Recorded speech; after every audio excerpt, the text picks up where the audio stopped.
antidote. There is no antidote. There is no antidote. There is no antidote. There is no antidote. Hi there, from a hotel in Chicago. Again, yeah, I kind of have been traveling a lot.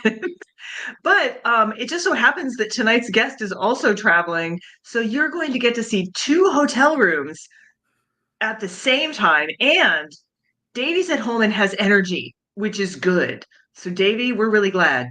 I'm ready to go. I'm almost glowing, you could say. Wait, that's my first uranium joke of the day.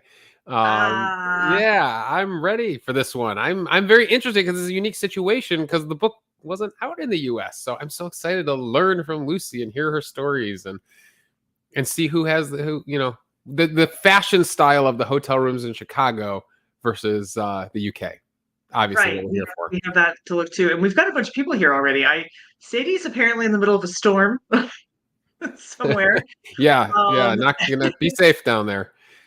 Sureka is here, so she is also, I think, actually potentially on Lucy's time zone. So, we've got a couple people who are there. Jennifer, Kristen, and Leanne are all here. So, without further ado, allow us to welcome our glowing guest.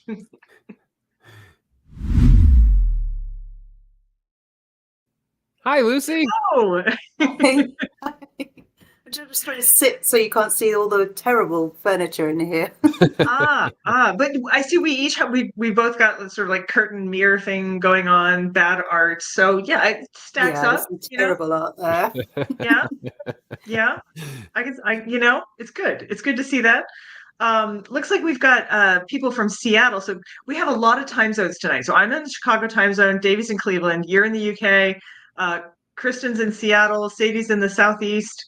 Sureka is in, I always forget, are you in Germany? France?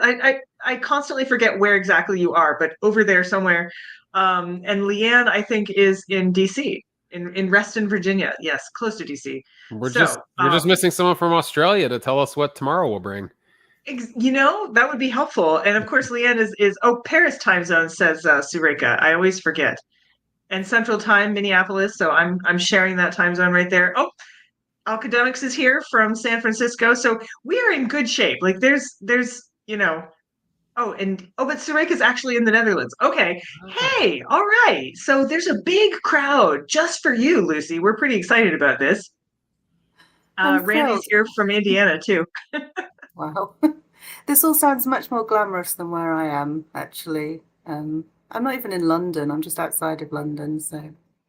Well, I think Joanne's in New Jersey, right? So we're That sounds glamorous to me. Glamorous? Yeah, it can be. It can be. It's new. And it's Jersey. So two names. That's great. So it is really good to have you. I know the time zone is wonky, but we had some trouble too because of course the book is coming out in the United States. It isn't out yet in the United States. I did put both covers up on our little book promo. Nice, Brandy. Yeah. Words. Who needs words? I mean, who needs verbal words? So it is coming. And I was able to get a little bit of information about the book and kind of read some reviews and stuff. But I'm actually kind of here today to hear from you. Like, we're kind of excited to hear, like, tell us just what you have to say about uranium, because this is a very different book. It's not Radium Girls. It's not, Mary Curie. This is a book about uranium, and people do get them confused. I have discovered, and it's also kind of more positive. It's sort of like, hey, did you know we used it for good stuff? Well, yes. Yeah. That is. Yeah, so my first book was about radium, and I was lucky to come and talk to you guys about that a couple of years ago. Yep, there's both the covers. So The Unlikely History of Radium, Half-Lives. And that was a bizarre book. It was lots of interesting beauty, makeup made of radium, health products made out of radium, watches, and all of those sort of weird and wonderful things that people were doing with radium. And the uranium story could go along those lines as well, but I didn't want to write the same book again, just with a different Leanne element. says her late husband worked in a uranium mine and their kids turned out fine. So yes. Well, I mean, the sort of conclusion I come to is a lot of things turn out fine with uranium. That was the sort of hopeful thing I had. One of the things I wanted to do was, I don't know, if you're me, you get a lot of people, as Davey did, making the glow joke or the toxic joke or the green slime sludgy joke about these topics. And I just kept getting really intrigued, and my motivation for both of those books was to look deeper than just comments about The Simpsons and things. Yes, deeper. I wanted to mine down and find something really good. I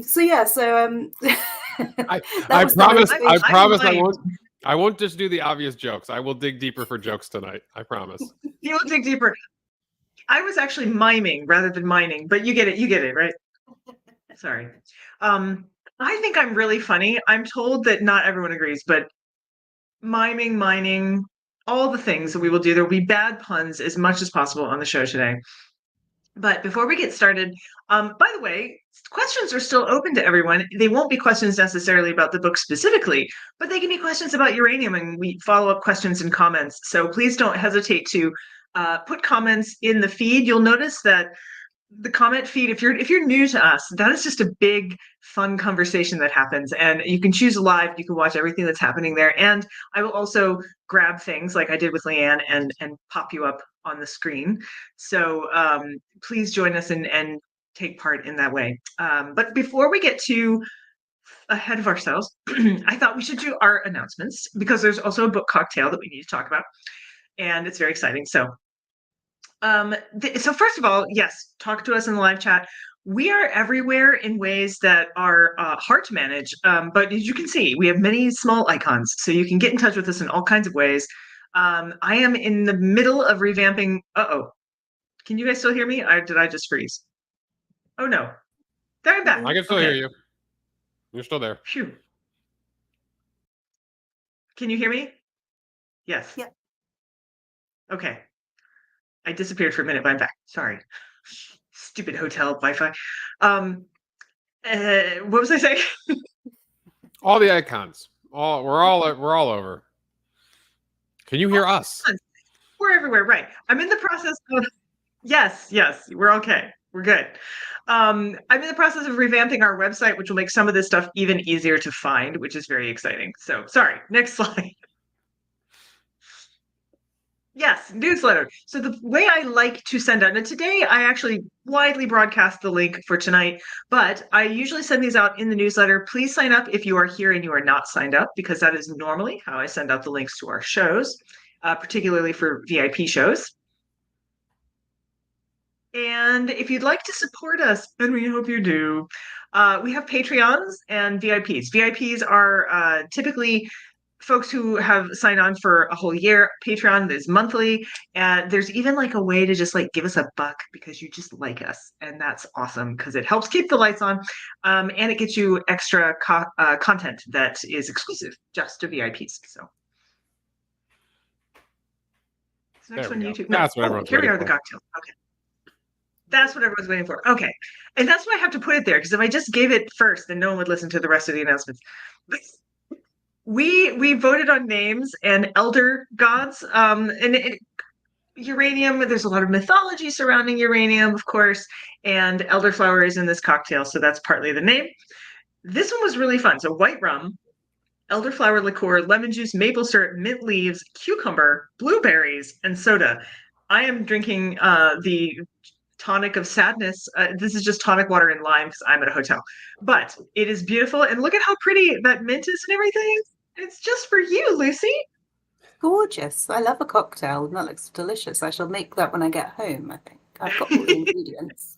Oh, very nice. And the little maple syrup kind of gives you just a little, yeah, very nice. YouTube, please do subscribe to our YouTube channel. Every show we've ever made is up there if you choose the live button, as opposed to the video button gives you a curated list for some reason, but live gives you everything. And we have upcoming podcasting, more and more podcasting.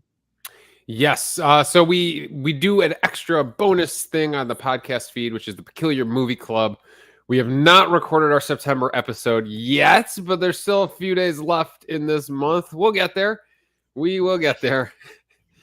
Darren, I have the kids. Darren, my partner, Darren for the movie podcast, runs his own business. He's a small business owner here in Cleveland, the Cleveland Brew Shop. I'll give him a shout out if you're into home brewing or have any needs for that. So him running a business, me have kids. It's really hard to find time to sit down. But now, Davey,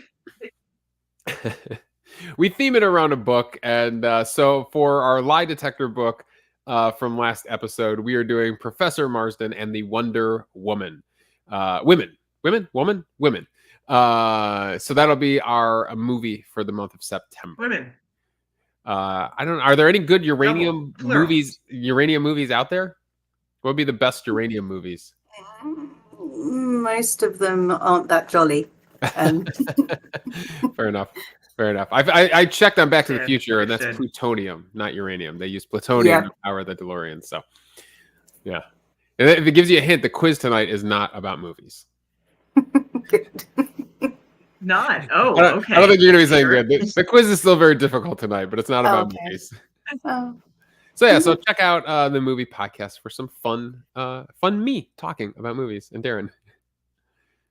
Yes, and you do such a good job at them. I really do like them. So I got an interesting question today, which is where I'm going to lead off with. And I just saw it in the comments. Kristen Meston asked Leanne where her husband mined uranium, and she said in Arizona. But I got a question today where they said, well, where is all of it now? And I actually only know where they mined it, like in the early 20th century. So where are the giant pockets of uranium hanging out these days? There's a lot in there's lots all over, and I'm just desperately trying to think of any country at the moment. I think there's a fair bit in Australia. Kazakhstan has a lot. I was actually at a nuclear conference online yesterday, and they were talking about all of them, and I wish I'd paid more attention now, actually. I mean, one thing I do keep saying, if I don't know the answer to any question, I'm a historian. This is the majority about history rather than today. And if I don't know the answer to a history question, I'll think of something else. That's an excuse. But there are lots of, and I will see if my little notes that I've got in front of me actually are helpful in this sense.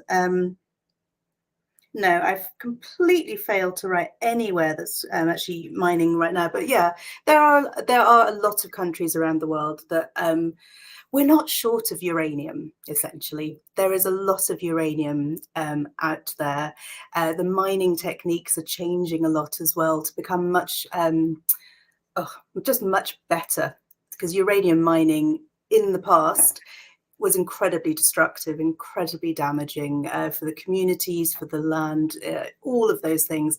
And there's a lot of emphasis now on mining techniques that will get the uranium out of the ground in the safest, most resource-friendly in general, and community-friendly as well ways. So there's lots of research around that at the moment.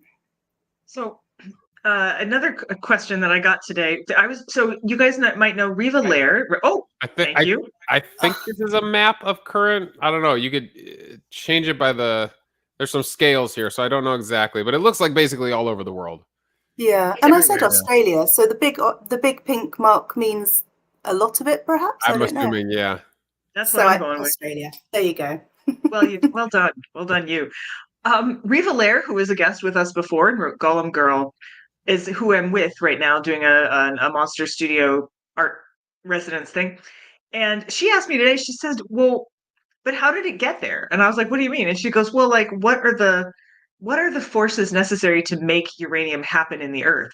And I would never have even thought to ask that question. And I don't even know if there's an answer. I was like, well, it's an element. Like it's not, I mean, it's an element. Like, so is there an answer to that question? Do we even know? Uranium is I mean, our Earth is made up of uranium. I mean, it's one of the most I want to say prominent, but that's the wrong word. Sorry, it's midnight here. My brain is not quite working. It's the most prolific prominent, any word that I can think of, that apart from the actual word, element that is in the Earth's crust. And it basically came, this is the bit where, you know, it's a very long history, because this is all related to the formation of Earth, before the formation of Earth. So when we get that little, what's the well, let's just, for the sake of argument, say the Big Bang that starts this all off. Elements like gold and uranium are swirling around, gravity and blah, blah, blah, brings it into down. Planets have formed. So uranium's right in the core of the planet. And of course, it's through the radioactive decay chain, it's actually eating the planet as well. There's lots going on with uranium. So it's for sure all around us. That is amazing. Okay, so I'm so glad I asked that, because I just kind of went, dinosaurs put it there. I don't know. I don't doubt that, actually, for sure. I mean, I've got like 4.5. I do start the book. I have to say, I do start the book with a little thing, but then I suddenly, when I was writing it, I was thinking, this is around about 4.5 million years ago. Anyone that's going to pick up this book is going to go, oh my God, is she going to go on and on and on?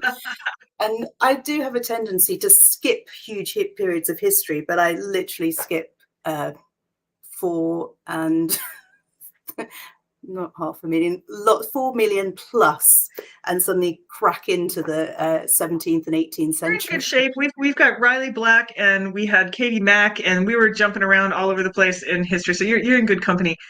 Now that you've mentioned that uranium is making all these planets and stuff, I'm going to pop up. Leanna is asking why they named uranium after a planet. Plutonium is another example. She writes, is that why? Is uranium just like hanging out, like being Uranius? Well, one of the reasons I don't write about the history of uranium until about the 18th century is we don't really know what people were doing with it. It's in the ground, as I said, it's all around. A lot of the uranium minerals are quite bright coloured. There's yellows and oranges and blacks and reds and all sorts of minerals, often quite close to the ground. So we can assume that people are using them in some way. We just don't really have any evidence about what they're doing.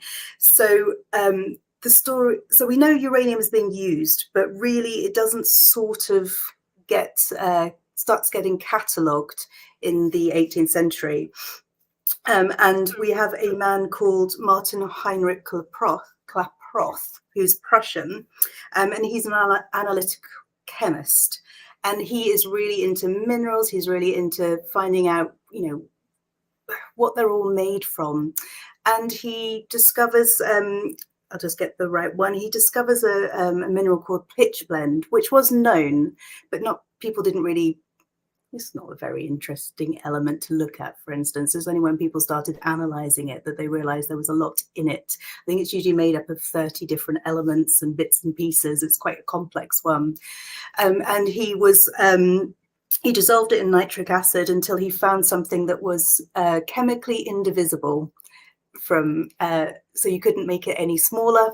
And he said, right, I've found a new element. And he got very excited about this new element. It turned out like 20, 30 years later that what he'd actually found is uranium oxide. So not an element, a compound instead. But he thought it was an element. The scientific community at the time agreed, and he decided to call it uranium. And that was because a few years earlier, his countryman Herschel had discovered Uranus. Uranus? No. Uranus? Uranus. Do you know what? I think it is, because I get so nervous about saying Uranus on these things. My anus? Uranus. I don't know, this is the perfect show for that. Yeah. Yeah. It's a good place to be. I'm making up words now. They had just discovered Uranus. Uranus, that's how the Americans say it, isn't it? No, you say your anus. That's how we do it. Yeah, my anus, okay. Your anus, our anus. Well, he just discovered that planet, called it a name that for hundreds of years has been the source of much amusement. Yes. And so Klaproth decided to call his new element uranium in tribute to that. There is a theory that he didn't want to call the element after his own name, which is quite a common naming thing. Maybe he was a bit shy, but anyway, I think he wanted to name it just so I would have this conversation and be thoroughly embarrassed because I can't. Yes, Yeah. by all the anuses that are involved. Yes. So, follow-up question on that. So he thinks he discovered a new element. The science community goes with it until they realize it's a compound.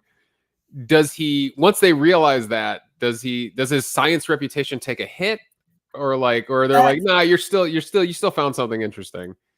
It's about 50 years later that they actually discover that, and I can't recall now, but he might even be dead by this point. I mean, his scientific reputation, he's like the father of analytical chemistry. Okay. He's pretty cool. He's fine. And I don't think it is anything to particularly be ashamed of. I think they were doing the best with the technology that they had, but of course science moves on. They had better ways of identifying elements by the 1840s. Something happened to radium, didn't it? Like they had radium salts, but it wasn't actually radium, originally. Yeah, it took quite a long time to actually isolate the proper element, and that's often the case. Randy would like us to know that you can get fudge at the Uranus Fudge Factory in Indiana. There is well, of course you can. Uranus Fudge Factory. Very important. I mean, that's the kick in the pants of being a scientist, isn't it? Like 50 years later, they're like, "Oh no, everything that person discovered isn't right." You're like, "Oh darn, there goes my life's work." Oh well, it happens quite a lot. People are doing good things. Science moves on, technology moves on, understandings move on. The dangerous thing is now everything moves so fast, because used to be you could kind of like, you wouldn't outlive it, right? You'd be like, I'm amazing. Then you die and they'd be like, actually, now it's like, I'm amazing Thursday. No, you're not. Oh, well. Yeah, that's pretty awesome. So just to start off, those were the two questions I was asked when I said I was going to interview and talk to you tonight. But Leanne asked another one, and this I think will skate us off into some of the more intriguing things that I imagine you have to tell us. She said, depleted uranium is a mainstay of weaponry because it's extra heavy and dense, like armor-piercing bullets and stuff. What else do we use it for? Well, actually, this is one of those questions. Now, I got a comment the other day that I don't talk about depleted uranium enough in my books. And I don't actually, it's not a subject that I cover. Now, this is because, the depleted uranium is part of the uranium enrichment process. Which, I mean, we are sort of scooting around a little bit in time, but this is the way that in the 40s, when the Manhattan Project are playing around with uranium and plutonium and working out how to build atomic bombs, they work out this way of enriching one of the isotopes of uranium to make it more able to fission. And then, so we end up with depleted uranium. Now, this is a nasty thing, and it gets used as weaponry. It's very nasty. It's very awful. Now, the reason I don't talk about depleted uranium is because the point in my book where I move away from bombs and weapons is the Manhattan Project. So of course I'm going to have to talk about that.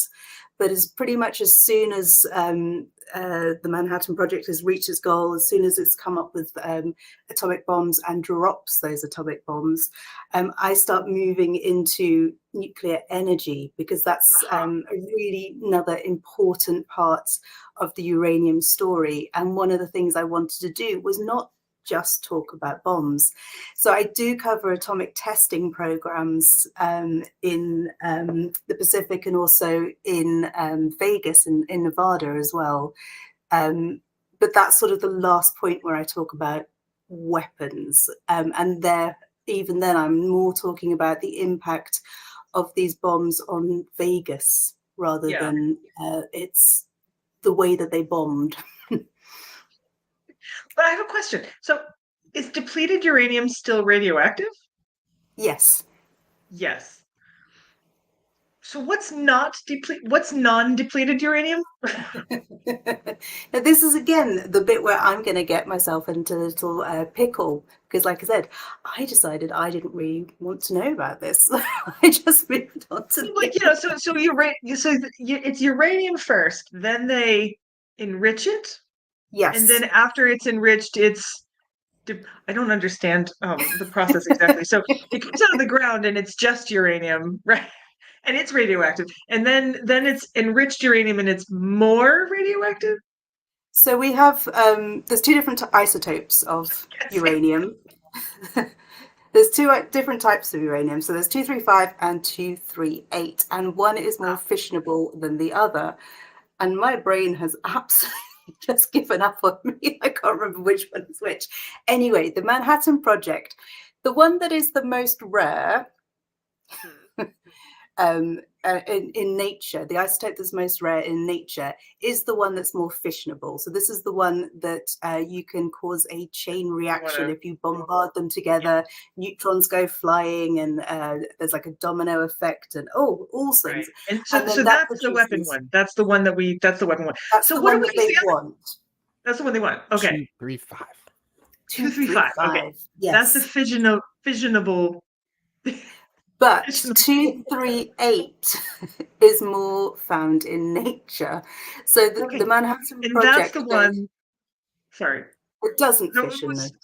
Doesn't fission. So that's the not weapon one. So what do we do with that one? You enrich it.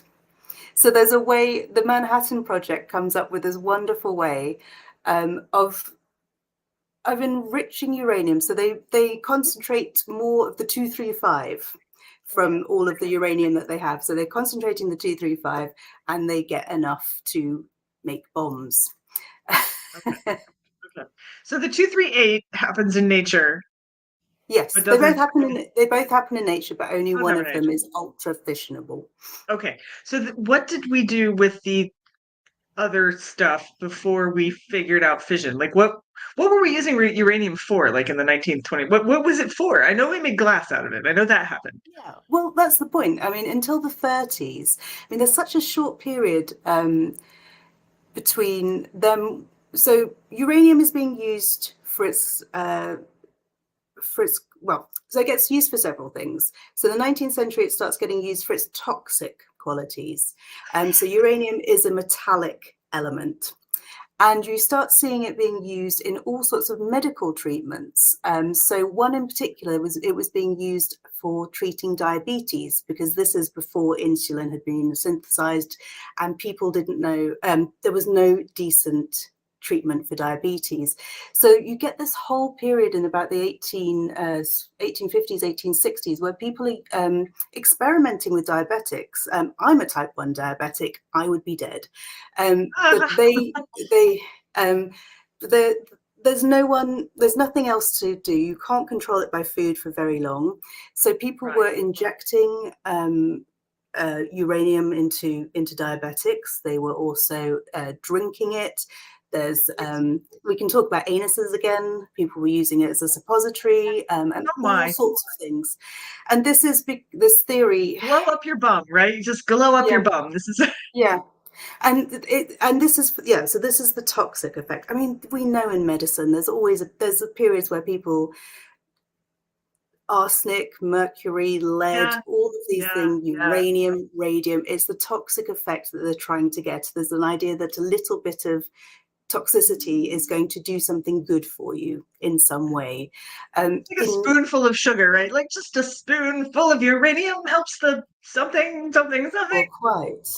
And this is what they're doing. So they're trying to counter the symptoms of uranium, which is uranium diabetes, which is a lot of sugar in your wee and all of these things. And they're just trying anything, essentially. So they use it for the toxic effects.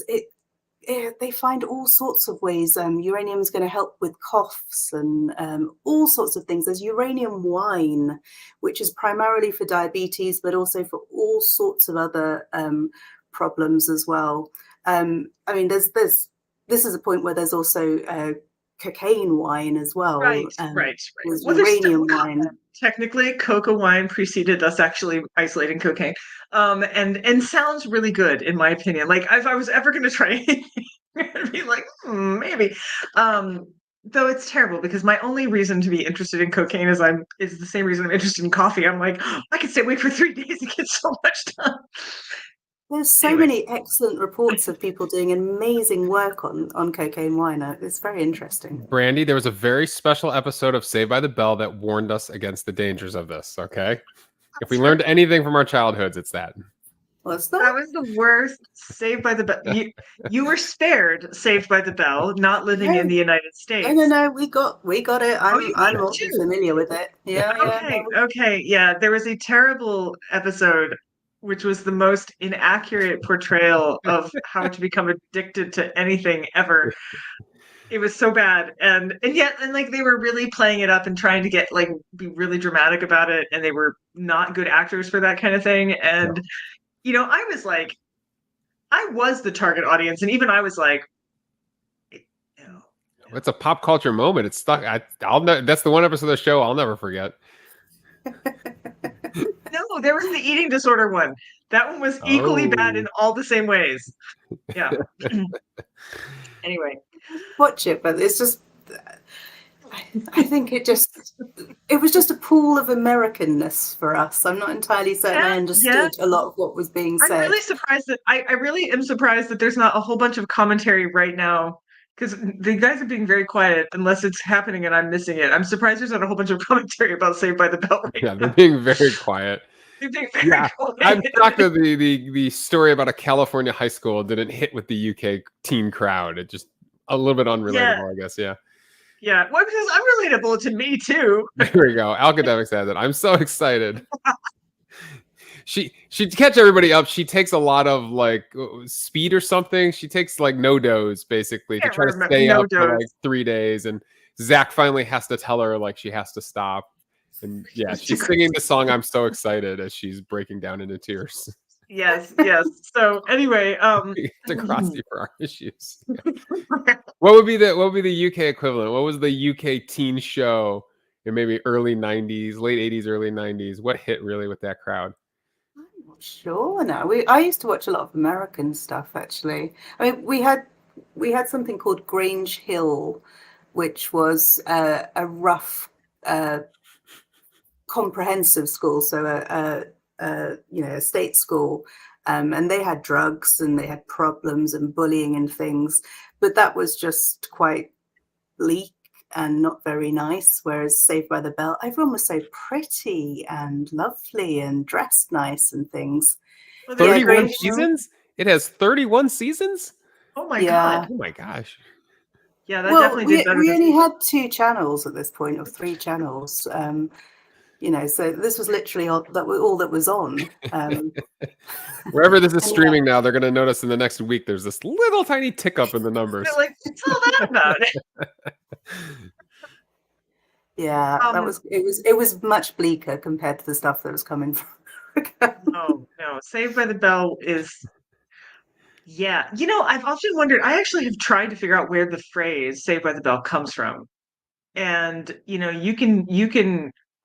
I did a lot of mining, and actually no one there's just everyone disagrees about where it comes from. Everyone's like completely. I thought maybe it had to do with like those coffins that you didn't want to get buried too early, and ring the bell, but apparently it precedes that. So I don't know.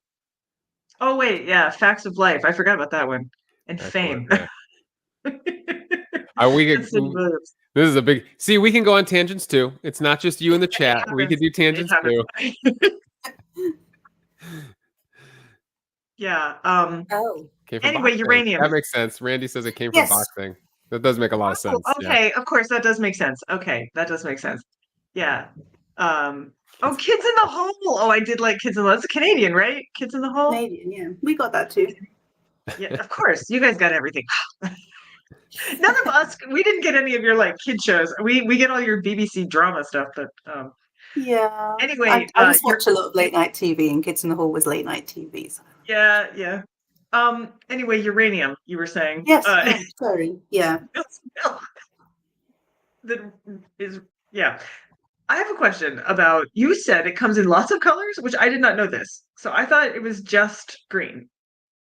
No, there's oh gosh, 30 different types of uranium minerals. No, 200, sorry, 30. 200 known uranium minerals. Oh my. Carnotite, torbanite, pitch blende, all sorts. Like I said, it is absolutely everywhere. They come in different concentrations.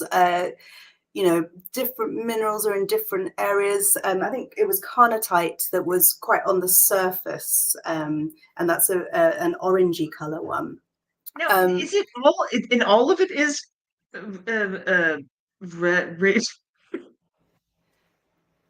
radioactive?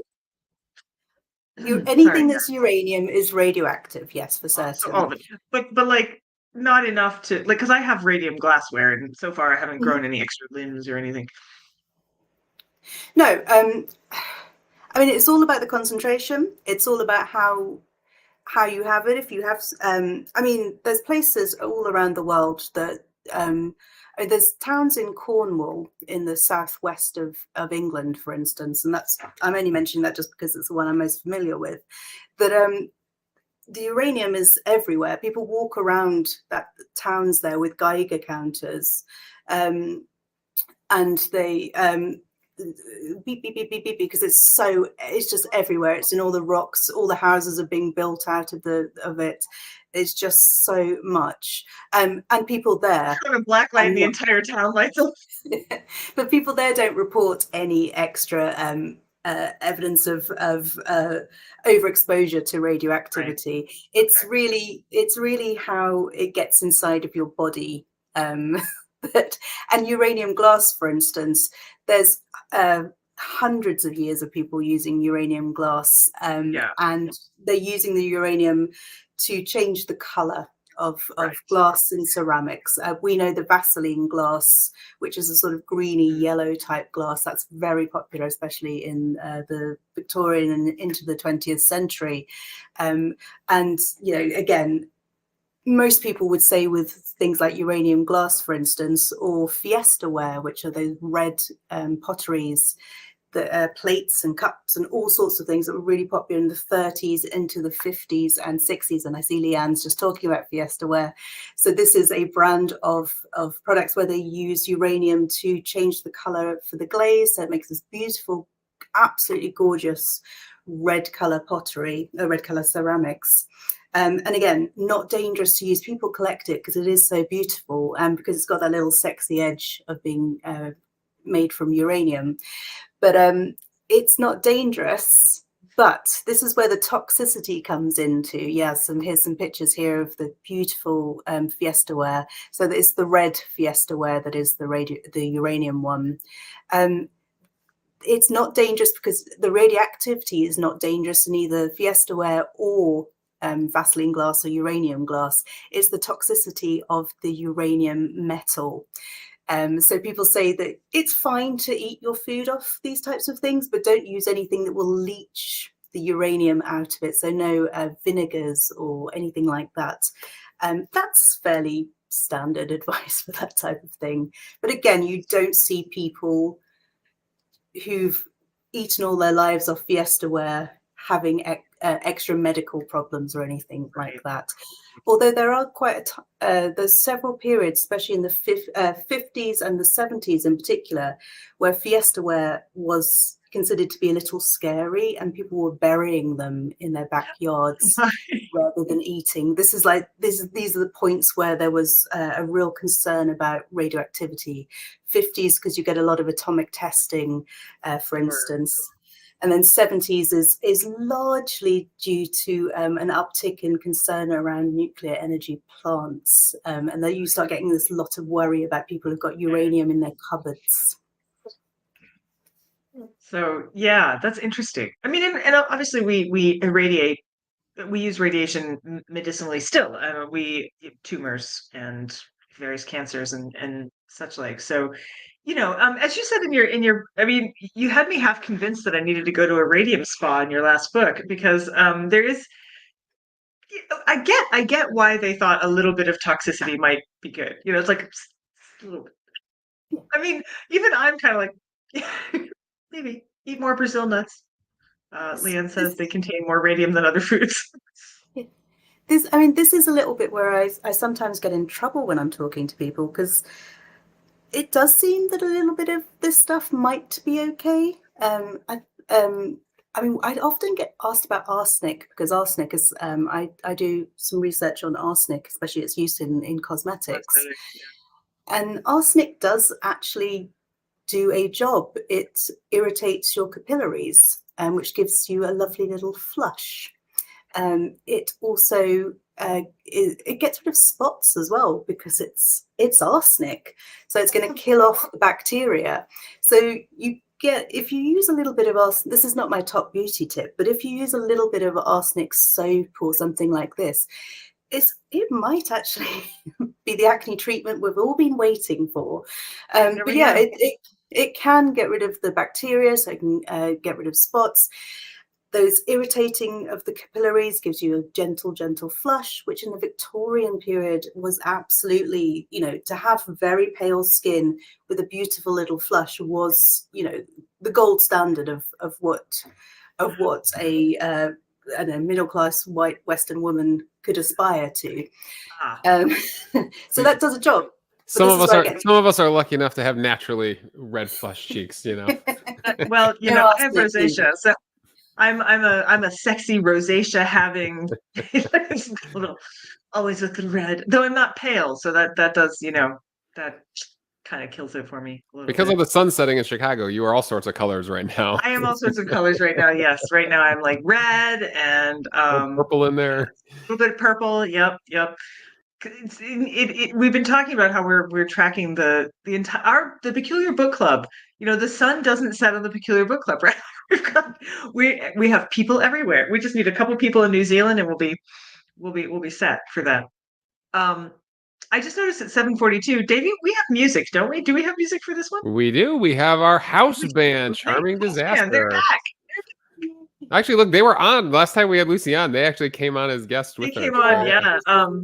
Today they are live here in Chicago, actually. So I actually tried to meet up with them, but it just didn't work out. But we're listening to them pre-recorded, but they are in fact live, like not very far from where I'm at. So with that, Charming Disaster. Oh, hello, Peculiars. It's us, Charming Disaster. And we have a song for you inspired by the chemical element radium and its properties. It's called Power of the Sun.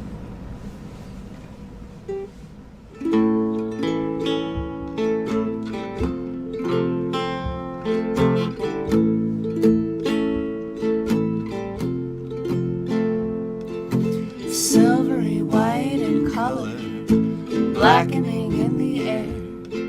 The metal rusts as soon as it's forged. A powder as unremarkable as commonplace table salt. But throw it over your shoulder and it's transformed. Is it the burning bush of Moses, how the fires don't go out? Or that old perpetual motion that we've dreamed so long about? And the glowing tubes of glass look like enchanted fairy lights. Suspended in the darkness, they are gleaming in the night. What have we done? We've set in motion. We're flying to chain reaction, close to the sun, natural progression, out of control. The power of the what sun. Have we done? We've set in motion. We're flying to chain reaction, close to the sun, natural progression, out of control. The power of the sun.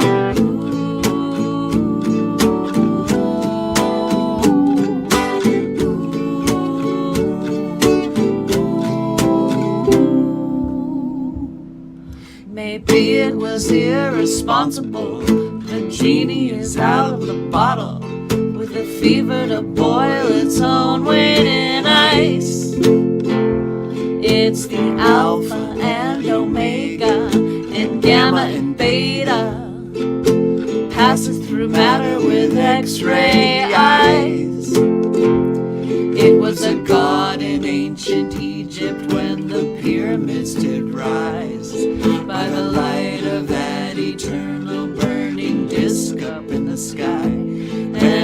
chariot descended to the darkness underground. The golden horse-drawn carriage was too heavy to slow down. What have we done? We've set in motion We're flying to a chain reaction, close to the sun. natural progression, Out of control. the power of the What have sun. we done? We've set in motion We're flying a to chain reaction, close to the sun. natural progression, Out of control. the power of the sun.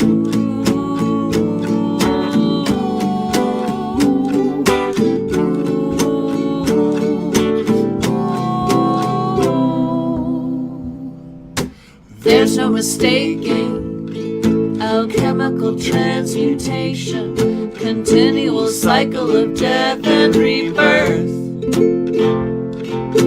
Chemistry of the invisible, hidden in mineral, scattered like glittering stars in the earth. You're chasing down a vision, though the nights are dark and long. You can hear it calling in the Geiger counter song, and the crucible is glowing as it burns away your fears. The great work that you undertake lasts 1600 years. Bad luck, hard rock, no matter how you slice it or break it apart. Live once, die twice. Find a little magic, it won't play nice.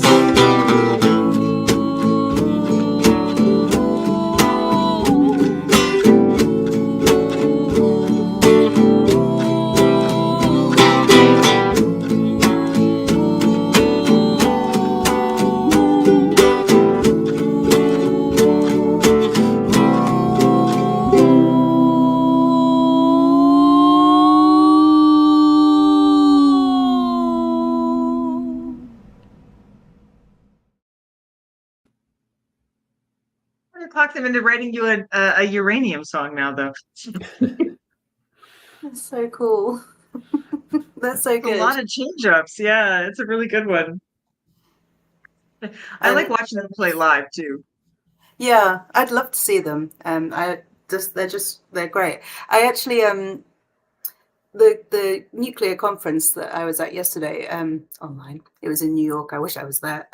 They had two rappers, and they performed a whole 4 songs, I think it was, about uranium and nuclear.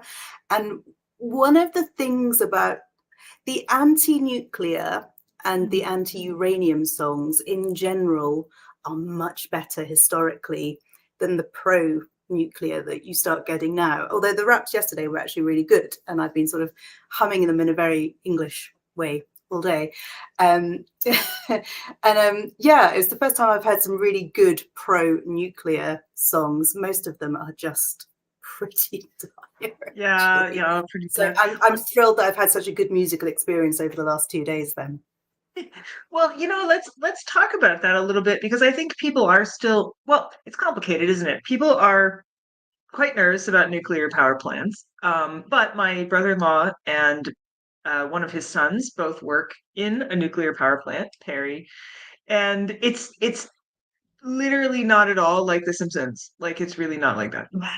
I checked. Well, they were saying yesterday at the conference that it's something like between 85 and 90% of people who live around nuclear plants are pro-nuclear. They're quite comfortable living there. They're quite happy. Often they're working there. They're obviously part of the community. They're big employers of the community. It's always a little bit of what you don't know is what you're scared of. And I think there's also a generational thing. One of the reasons I wanted to write this book, because I wanted to understand, I grew up in the 80s. I missed I was a little too young to get the really scary, fear around nuclear, or maybe I was just oblivious. But, obviously this is atomic bombs rather than nuclear power. Right. And I was too young to remember Chernobyl. That passed me by as well. must have been about 8. Who knew anything at 8? Chernobyl passing me by, it's probably okay. You might not want to confront Chernobyl head on exactly. Well, I do these days because I bought a nice bottle of apple spirits or pear spirits from the area of Chernobyl. There's a group of scientists who live near live and work in the area, and they produce spirits. It's not quite vodka, but it has that effect. And they produce spirits made from the fruits that are grown in Chernobyl, in the Chernobyl I want this area. so bad right now. I want this. This is not fair. I didn't know this was a thing I could want. I want so Chernobyl. delicious. It's lovely, and it's called Atomic. And I had a very bad evening on it once because I completely underestimated the effect of it. This is Ukrainian spirits. They can drink, those people. I did my best, but yeah. Yes. Well, Sadie says there was a GE corporate musical about silicons, and it is so campy. Corporate musicals were a trend for decades. I did not know this. There it is, Atomic Chernobyl Spirit. Can I get this in the US? Don't know. I got them. They shipped it to the UK. I don't know where they're shipping it to. Maybe it's checking for me. Everyone buys them. It is delicious. Look at that, 42% proof. Oh no. Wow, it's that is amazing. It comes in that beautiful it's not stopping me so far, so who knows? Okay, all right. Well, I like this plan. This is kind of hilarious. It is very delicious. I've also got some sake from Fukushima as well, which I haven't tried yet, but I would like to. So one of the things I felt was very important, and actually, all joking aside, I do like alcohol and all of those things, but this is around the fear. And there's a fear about consuming products from these areas, especially Fukushima. Fukushima, it was only in the last couple of years that the UK government have actually been allowing you to start importing food from that area. And there's a massive, I can't remember how big it is, but the area that they were not allowing food to be exported or imported here from that area was massive. It was very destructive to people's livelihoods. And there was no real scientific evidence that it was damaging in any shape or form. It was the fear. And there's so much fear around uranium, and there's so much fear around nuclear. And one of the reasons I wanted to write this book was to explore why we have this fear, and to look back at the history, to look at that, as I said, where it diverges from being a fight for a bomb into the history of nuclear energy, and then where the fear in that history comes as well. Because in the early 50s, the idea of having nuclear energy was the most modern, the most exciting thing that ever could be. And people were really, really supportive over it. And so we look at the different ways in which people start losing their hope. And this is why I call it a hopeful history as well. They keep losing their hope for this technology. And then I sort of finish around 1979, which is 3 Mile Island. This is the big nuclear incident in the US where actually nothing really happened. There was a containment structure. It did its job. It was fine. So I sort of finished there. And then I had this long ending where I start talking about what's happened since then. And I am so gutted that as Sadie wrote, that 3 Mile Island is going to be reopened by Microsoft. So much money is going to go back in. AI and nuclear is a really, really interesting development. And I just wish all of this had happened like 6 months ago before I'd finished writing the damn thing, because it would have been such a perfect ending. I finished the main part of the book, 3 Mile Island. I could have just wrapped it up all neatly and can you imagine? So unfair. So unfair. Gorgeous. I will change it for the paperback because I'm really interested in what's happening with AI. And I conclude the book by talking about are we almost in another hopeful history of uranium and nuclear energy in general? Because I think it does seem that the tide is changing. It does turning. It does seem that much more people are much more interested, less scared, and all of those things. Although I did get a book. Someone wrote on Amazon, I think it was, one of the reviews of the book, saying they were disappointed with my book because I don't talk about the Simpsons enough in it. And I think people love the, I don't talk about Springfield nuclear power plant enough. And you never answer the people. But that did a lot of damage to the reputation of nuclear energy. It's funny, but as you said, that is not representative of what happens in nuclear power plants for sure. Can we pre-order your book now in the US? Yes, it is. Yes. Okay. So it's on the publisher is Pegasus, who are, as you know, Brandy. That was my old publisher. They're lovely. So they've got it up. I believe it's. I'm saying words I don't really understand. Target. I got a notification saying that it was in Target, Barnes and Noble, places like that. I don't know. I don't know all the places in your country, I'm afraid. If you go to Lucy's website, there's a link right here. Oh, Pre-order USA. There you go. Lovely. Does it work though? Where does it take us? Yeah. It takes us to your link tree. Ah. There we go. Okay. All right. There we go. I guess that's Target. Yeah. Target. Yes. Right. Yeah. So it's on Amazon and all of those other places as well. So it's out the 5th of November. The blue color is the UK cover, and the yellow. Do you have a favorite cover? A lot of our authors are particular over one cover or the other. I mean, especially looking at it now, the blue really pops, doesn't it? It does really pop. Yeah, it does. And one of the things I don't know yet is whether they're changing the titles, because you can see one's A Hopeful History of Uranium and the other is The Hopeful History of Uranium. So very American. Yes.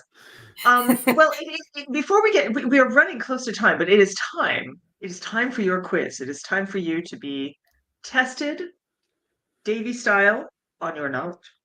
If anyone remembers back the first time Lucy was on, that was the week we had our son, the Davy baby, was born. I went back to look at that episode to see what we quizzed Lucy on, and she wasn't quizzed that episode. So this is Lucy's first quiz. I got away with it. Oh no! First quiz. Whoa, yeah. Randy is very interesting, and he's definitely going to check out your book. So. Well, the Peculiars are here to help you. So, Peculiars, I need you to be active in the chat for this one. She's going to need some help. She's going to need some lifelines on this one. All right. My brain just goes blank. Uranium is element number 92. And sometimes I pull weird tangents. I go down weird rabbit holes with these quizzes. So I just Googled really quickly the number 92. And it turns out like every number has its own Wikipedia entry. And there's a ton of fun facts about the number 92. So the quiz this week is called What's 46 times 2? Now, that's not the first question. That's just the name of the quiz. Right. I would have got that wrong. So if you are making an international call to this country, you would use the country calling code 92. Is it A, India, B, Pakistan, or C, Afghanistan? All right. Some of y'all might know this. Leanne says A. I will give you a hint that in no particular order, these are 91, 92, and 93. Okay. It is quite regional. I was going to say A, because I'm sure my brother-in-law's Indian, and I'm sure I've had a call from a 92. I may have made that up. No idea. But you know what? Leanne's supporting you on this one. So anyone else have any other thoughts out there? Anyone? And for any of the young ones watching at home, that's a picture of a telephone. They used to be attached to the wall. I think our crowd knows what that is. I think our crowd does, yes. All right, we're going A. One of the guesses? All right. The answer is Pakistan. Pakistan. The answer is Pakistan. I think Afghanistan was 91, Pakistan was 92, and India was 93, or the reverse order. Okay. Something along the curve there. Very nice. Pakistan. All right. Question number 2. According to the Guinness Book of World Records, or just Guinness World Records, I'm not going to be able to say all that for our podcast listeners. The short name of it is Taumata. The longer version. I'm going to try this.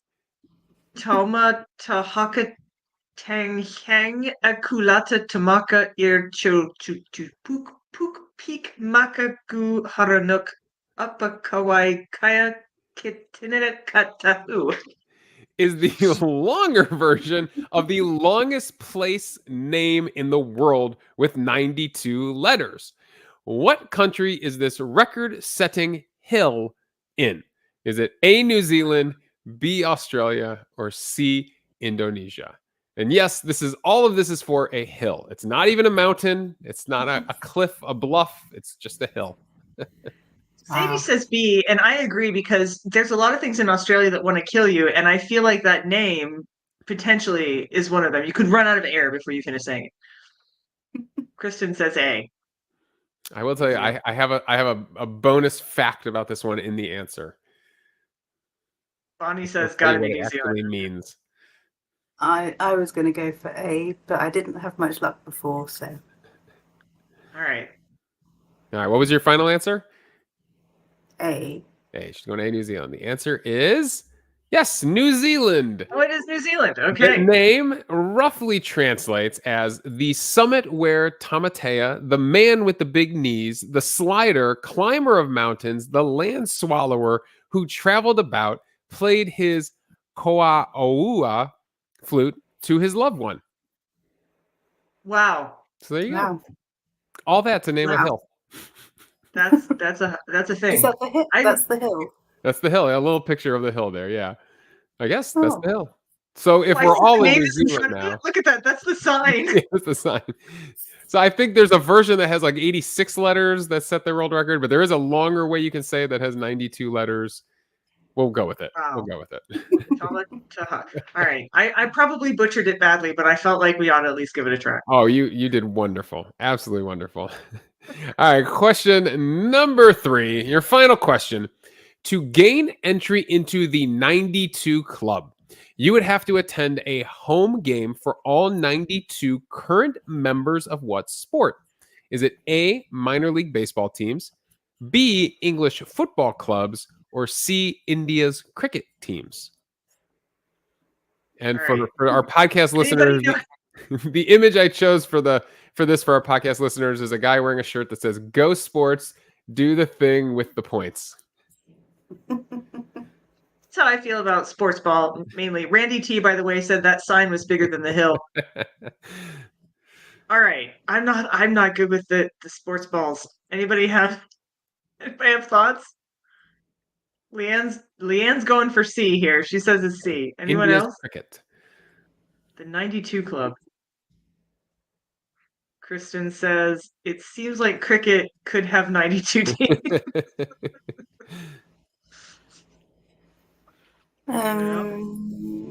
Very popular sports, all of these in their respective countries. I was gonna say, in their countries. In their countries, okay. I guess I'll have to go with B on the basis that maybe you chose that question because I'm English. She's going with the hometown teams. Hometown teams. We have some guesses. That's my only knowledge. Yeah, I've got no knowledge. The answer is yes. The English football clubs from the Premier Leagues and the different leagues. I guess there's 92 of them. I don't know if this number has fluctuated at all or not. But if you visit all the stadiums in 1 year, you make it to the 92 club. What do you get for making it? That's a good question. I think I closed the Wikipedia entry. I don't know. Is it like drinking all the beers? Is it like drinking all the beers at the Winking Lizard, a local chain of restaurants here in Cleveland, in Northeast Ohio? I think it's lots of beer and a pretty serious cocaine habit actually, based on a lot of English. So there you go. That's the number 92. Uranium inspired the quiz about 92, and that's the fun facts I was able to find. Love it. I love it. Davey's quizzes. No, he is truly a master at being unpredictable. His quizmaster skills are second to none. Yeah, I couldn't ever prepare for that one. So no, there's no cramming for a Davey quiz. You just you have to go in hope, It is the end of our show already, and I'm sad to say, and so we must bid thee adieu. But it has been. Oh wait. Another point here. Kristen Meston says, fun fact, I graduated high school in 92. There we go. I must bid you adieu, bid all of you adieu as well. It is so good to have you on. We are super excited about your book coming out. As you can see, several people have said they're looking into it to do the pre-order. We're so glad you could make it on and share all of these fascinating facts with us at a place where, if you're weird, you're family. You got the blue bottle blues when you wake up in the night. Don't make a big mistake, 'cause you can never make it right. When you reach out for the vial, feel the ridges in the glass. It's a matter of survival, baby, better watch your back. There is no antidote. There is no antidote. There is no antidote.